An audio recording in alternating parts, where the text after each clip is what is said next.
આજે હું તમારી સાથે શેર કરીશ પાણીપુરી ફ્લેવર મમરા બનાવવાની રેસીપી। તો ખાવામાં એકદમ ટેસ્ટી પાણીપુરી ફ્લેવર મમરા તમે ઘરે ખૂબ ઓછા સમયની અંદર બનાવીને ખાઈ શકો છો।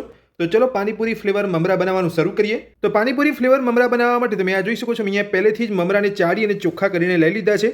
તો તમારે પણ આ જ રીતે પહેલા મમરાને ચાળી અને ચોખ્ખા કરી લેવાના છે। તો મમરાને ચાળી લીધા પછી હવે આપણે મમરાને શેકી લઈશું, જેથી મમરાની અંદર રહેલો ભેજવાળો ભાગ બધો નીકળી જાય। તો મમરાને શેકવા માટે તમે આ જોઈ શકો છો અહીંયા ગેસ ઉપર એક કડાઈ મૂકી છે। સૌથી પહેલા આપણે કડાઈને થોડી ગરમ કરી લઈશું। તો કડાઈ આપણી અહીંયા થોડી ગરમ થઈ ગઈ છે, તો હવે આપણે મમરાને લઈને શેકી લઈશું।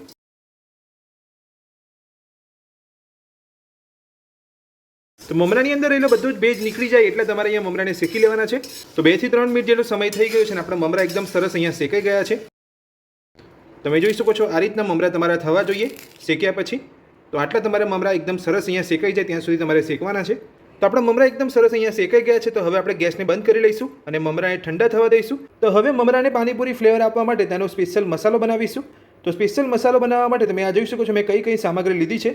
તો મેં અહીંયા એક વાટકીની અંદર થોડા સિંગદાણા લીધા છે, સાથે જ મેં એક લીલા મરચાંને કટ કરીને લીધું છે, સાથે અહીંયા ફુદીનો લીધો છે, મીઠા લીમડાના પાન લીધા છે અને સાથે જ લીલા ધાણા લીધા છે।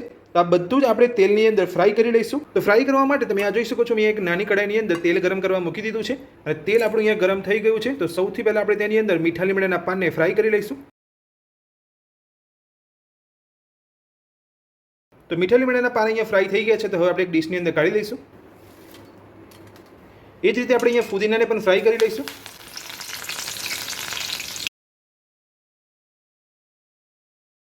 લીલા ધાણાને પણ ફ્રાય કરી લઈશું। એ જ રીતે આપણે અહીંયા સિંગદાણાને પણ ફ્રાય કરી લઈશું।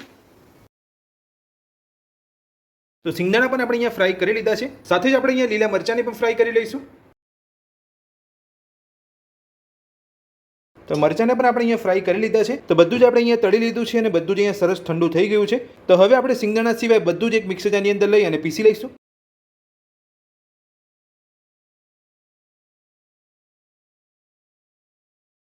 તો બધું જ આપણે અહીંયા પીસી લીધું છે। તો હવે આપણે ચેક કરી લઈશું।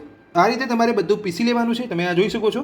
તો હવે આપણે મસાલાને સાઈડ પર રાખીશું અને બીજો એક ડ્રાય મસાલો બનાવીશું। તો બીજો અહીંયા ડ્રાય મસાલો બનાવવા માટે તમે આ જોઈ શકો છો અહીંયા એક બાઉલ લીધો છે।